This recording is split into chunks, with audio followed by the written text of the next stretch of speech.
This presentation will help you decide whether or not focus groups would be an appropriate method of evaluation for a component in your program.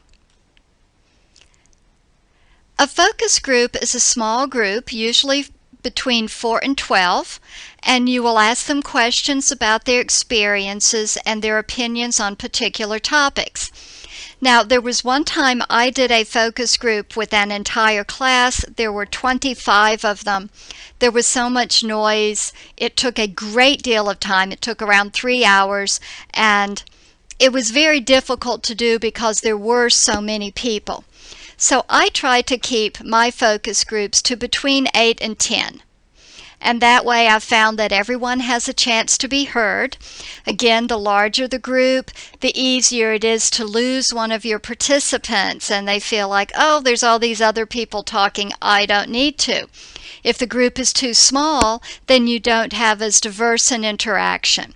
So I tend to like 6 to 8, but you can do this with as many as 12 and as few as 4. You have a facilitator and a semi-structured interview process that you will use to prompt discussion amongst a group of people. And I tend to write a script when I do one of these, and I just follow the script step by step. The group can be representative of the target group, which means they can be a mixture, or they can represent subsets of the target group.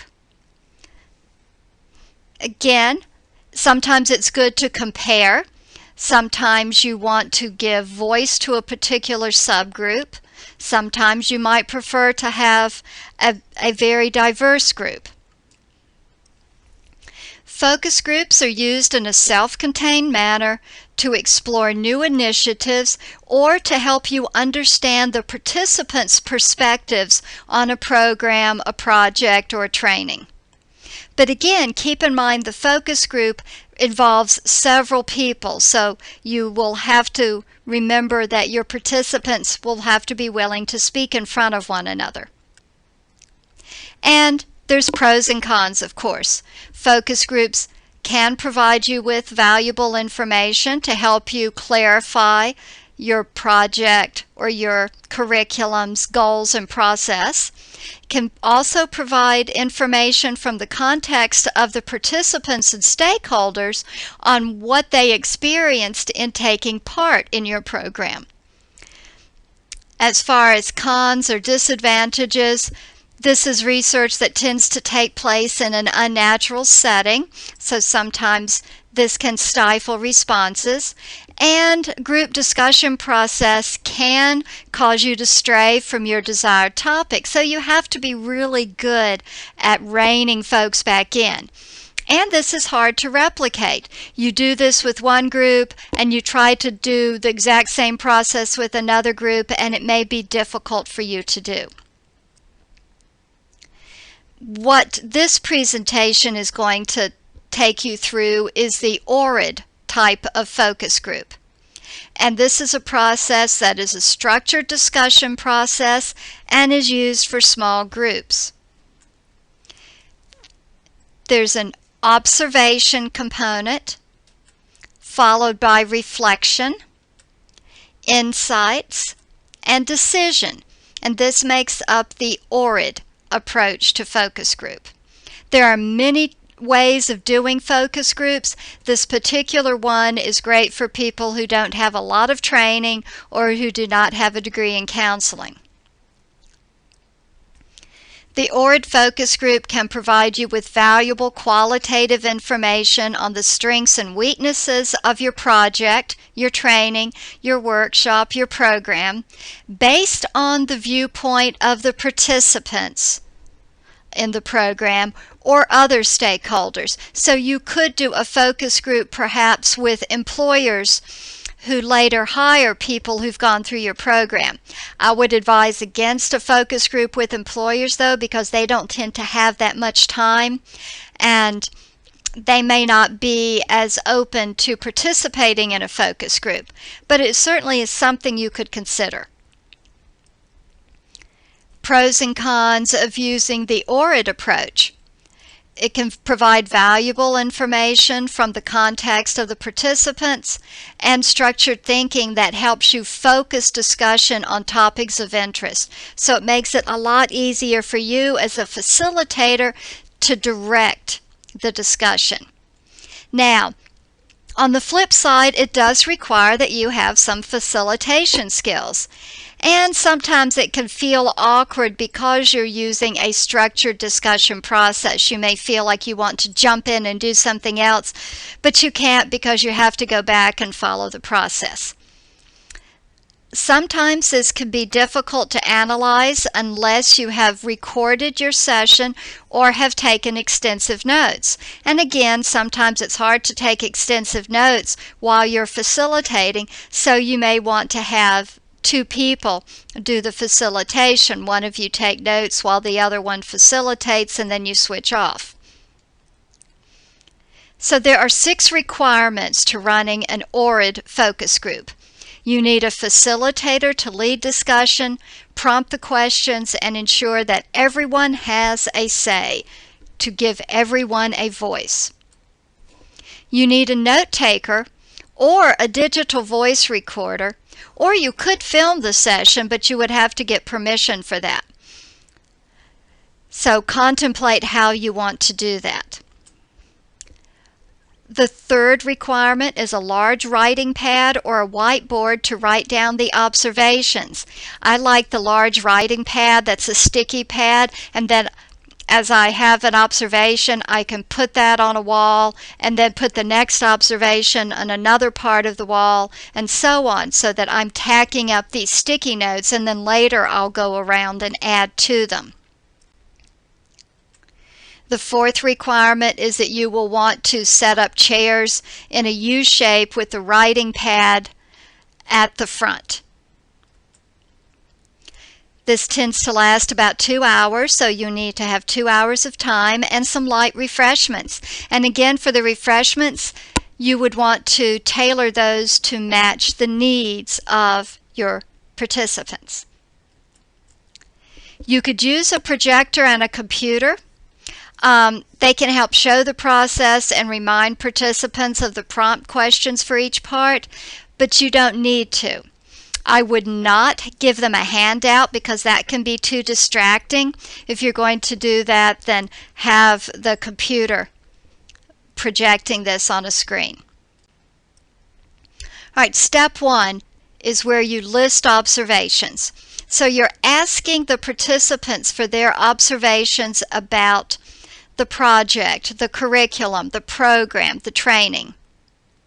So it's just their observations. What have they observed? The facilitator or the assistant can write these up on your white pad or your whiteboard. And you could use a variety of questions to prompt these observations, such as, what is your most significant observation about the program? Or what do you remember? What did you hear or see? These are all great ways to get people to start thinking and observing. You can look at those questions.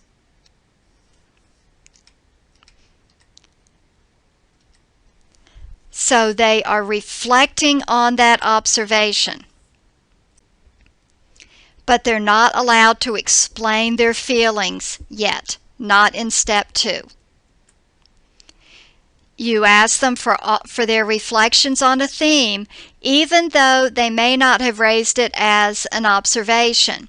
So if you have several items that were grouped together under a theme, you can get them to reflect through the theme.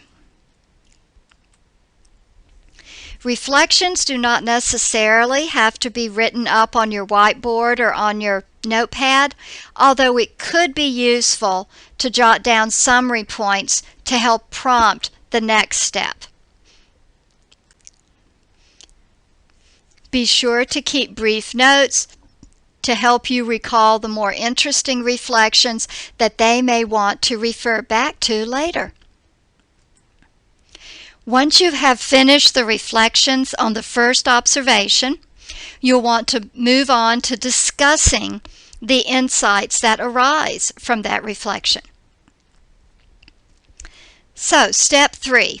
Based on the reflection that has just been discussed, ask participants what this means for the project, for the program, for the training, for the workshop. For example, if they didn't like the length of the workshops, find out at this point why they think that and what are the implications. Is it that they can't concentrate for that amount of time and so they think that it should be shorter? Find out what this means. You might ask them, how did this aspect or why did this aspect work or not work? What does this mean for the program? What are the implications for the program? What are the options? Because if they're generating some insights, we need to look at, well, what else might work? Insights do not necessarily have to be written up on your whiteboard or on your notepad, although again, it could be useful to jot down summary points, especially the implications and options, to help prompt in step 4. After you have garnished all of the insights on the first observation, now it's time to discuss the D part, the decisions. In step 4, your goal is to elicit concrete and focused actions from the participants to improve the project, your curriculum, your plan, your training, your workshop, so that this will help plan strategies and future initiatives. So this is your time to get them to suggest changes, strategies, improvements. In step 3, you may have learned of some options that need further clarity. So in step 4, you can now obtain further clarity. You may prompt the participants with your own options that triggered from the insights they gave you in step 3, and then see what they say about it. They will probably give you some other options. You could prompt them with a variety of questions. What changes are needed? How would you prioritize these changes? What would you say about the program to someone who was not there? Having experienced and reflected on this program, what are your next steps? And these all give a chance for the participants to now give you input. Have them tell you what needs to be improved. Then you will do it all again. You've now completed the RID for the first O, so you go to the second observation and you will repeat the process until you have completed the process for every single observation. So you go through one, complete it, then you start over. So here's a diagram of the process. Step 1, observation 1, then notice steps 2, 3, and 4. So you reflect, you do insight, and you do decision on observation 1. Then you go back to your second observation. In this case, notice it's in green.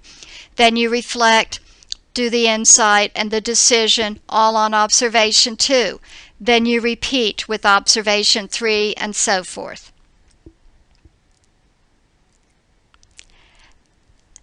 If you have any questions about how to run an ORID focus group, please let me know and I'll be happy to assist. That's it for now.